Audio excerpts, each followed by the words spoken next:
Oleksa Dobree is based in December of 1975, where a Glaswegian electrician named Cameron Kaz McCleary is stranded on the PookyBuddy oil rig after a drilling operation unearths a supernatural entity, turning the isolated platform into a death trap.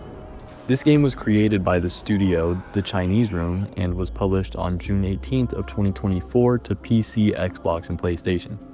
But before the video starts, I would like to say that y'all should check out my socials and bio. I post normally whenever I post one of these videos and post pretty interesting snippets on my socials. Also be sure to check out my last video, which should link up in the top right corner right now. I work pretty hard on these videos and don't really have the craziest amounts of time for these, so I want y'all to enjoy everything that I have. Be sure to subscribe and hit the bell so y'all see my next videos as well. Enjoy the video. Quick warning before I start, everything from this point forward will contain spoilers for Still Wakes the Deep. If you want to go in blind, I highly recommend stopping here. As said before, Still Wakes the Deep takes place in 1975 in an offshore oil rig in the North Sea. You play as Kaz McCleary, a worker on the rig who is hiding from problems in his personal life back on land. While drilling, the crew hits something deep beneath the ocean floor that they don't understand. Shortly after, things on the rig start to go wrong. Equipment begins to fail, the structure becomes unstable, and communication with the mainland is lost. As the situation escalates, something unnatural begins spreading through the rig. Crew members start to disappear, act strangely, or become severely affected by whatever was brought up from below. The rig itself begins to break apart due to the damage and growing chaos. Kaz's goal becomes escaping the rig while trying to navigate collapsing sections, flooding areas, and avoiding the infected crew members. Along the way, he communicates with other survivors on radios and occasionally encounters them in person, though many don't make it. As time goes on, the entity continues to spread and take over more of the rig, making escape more difficult. Rescue becomes unlikely, and survival depends on moving through increasingly dangerous parts of the structure. The story follows Kaz's attempts to stay alive long enough to find a way off the rig as everything around him continues to fall apart.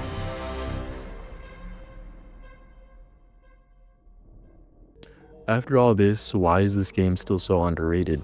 A big reason why is because of visibility. The game didn't have huge marketing behind it, so a lot of people simply never heard of the game. It wasn't pushed the same way bigger horror titles are, and it means that it kind of slipped under the radar despite the good quality. Another reason why is the expectations. A lot of people go into horror games expecting things like combat or action, even though this game has it, but games like Resident Evil have a way to fight back. This game doesn't give that same option. There are no weapons or no way to defend yourself. Some people find that less engaging than others and makes the experience slower. Also, the game leads more into story and dialogue than the variety of gameplay. The focus is based on the atmosphere and the immersion of the game, and if someone is looking for constant action or replayability, they might overlook it or not stick with it long enough to appreciate what the game is doing. Timing is also a big thing that's involved. It was released in a space where bigger games and more mainstream titles were getting most of the attention, so it didn't dominate conversations online or on YouTube until someone like Jacksepticeye played the game. Finally, it's the type of game that is a better experience than watched. Since it's very narrative driven, watching clips or short gameplay moments don't capture the full immersion of the game, so it makes it harder to blow up on social media. At the end of the day, Still Wakes the Deep is one of those games that focuses on one thing really well. It tells a good story and puts you in moments where quick decisions have to be made in order to impact the rest of the story. There isn't really unnecessary filler or overcomplicated systems, but has an experience that also has a goal. Because of that, it ends up being the kind of game that sticks pretty hard because of how real everything feels while you're playing it. It's not the biggest game out there, but it deserves more attention than it has.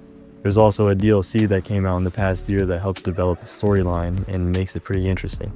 The DLC is called Siren's Rest, and it focuses on one of the daughters of the crew members, exploring the wreckage after the PookyBuddy disaster. If you are more into story-driven horror, this game is worth experiencing.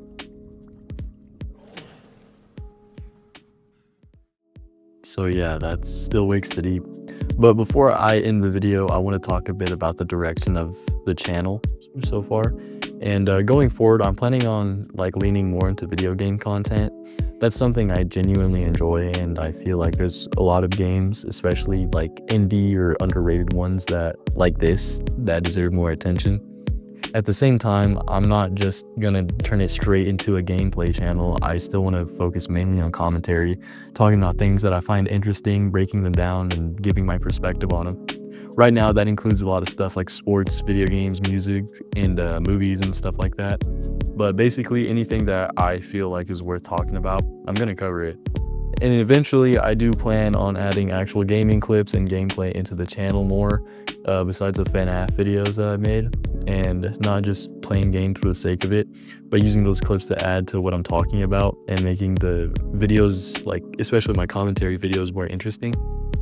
But I also want to hear from you guys. What do you all want me to review and stuff? It could be anything: games, albums, movies, and even certain topics or trends that y'all find interesting. I'm open to all of it. So if you have any ideas, drop them down in the comments. I read everything, and there's a good chance I'll turn your suggestion into a video. If you enjoyed this one, make sure to like, subscribe, and stick around. There's a lot more videos that are coming soon. And yeah, I'll see y'all in the next one.